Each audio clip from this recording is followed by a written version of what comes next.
U.S. Farm Report weather is brought to you by H&S Manufacturing.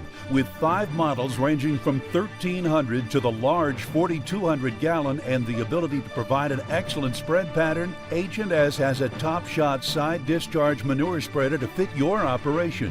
Find out more at the H&S website. As we mentioned earlier in the show, drought was a major headline this year, but so was the heat. And according to USDA meteorologist Brad Rippey, meteorologists and scientists are still trying to explain what caused it all.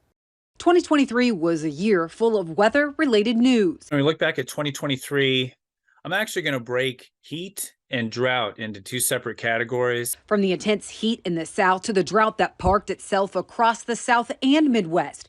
USDA meteorologist Brad Rippey says the 2 weather events stole headlines this past year. Really, when you look at the extreme heat this year, it was focused across the deep South, from Arizona to Florida and pretty much everybody in between. And that was certainly a huge weather story that affected parts of the cotton belt. From wiping out a large part of the cotton crop in West Texas to hitting sugarcane production in Louisiana. Rippey says nearly the entire deep South saw impacts of this year's extreme heat. Of course, that came with drought in many cases. But when you look at these overall temperatures, hottest summer on record, a lot of hottest months on record, that was a big story in the deep South U.S. But for much of the Corn Belt, the drought hit without the extended intense heat this year. We were very fortunate, especially in the Corn Belt, that we did not see the combination of extreme heat and drought at the same time. And that actually led to some of those better outcomes than expected for U.S. corn. With USDA currently projecting the largest U.S. corn crop on record, Rippey says the temperatures are what helped save the crops. And you do see that things actually turned out better in states like Iowa, where you look at the numbers, the rainfall numbers, they were abysmal, almost as dry as 2012. But then the heat just wasn't there. And today's variety is a little bit more tolerant of drought than heat. And the outcome was a little better than we expected. So what caused the intense heat that suffocated the South?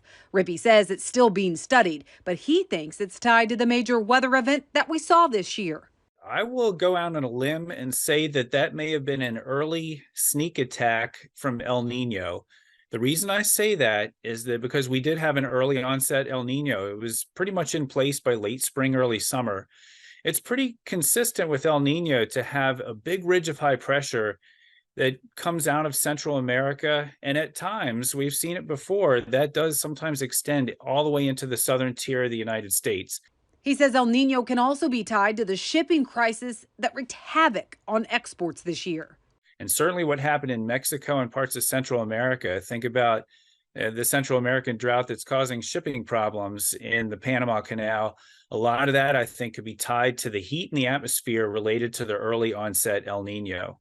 According to Rippey, the drought in the Midwest can be attributed to the blocking high pressure that wouldn't budge across Canada this spring, summer, or fall. The U.S. Midwest happened to be on the southern end of a lot of that high pressure over Canada. So when we think about that, think about the Canadian wildfires, all the smoke coming down. And we were just on the southern edge of that in the Midwest. He says that, along with the northeasterly winds blocking moisture from the Gulf entering the Midwest, that's what caused the drought across much of the Corn Belt. But also at the same time, high pressure was far enough north that the heat was actually focused across Canada, the unusual warmth.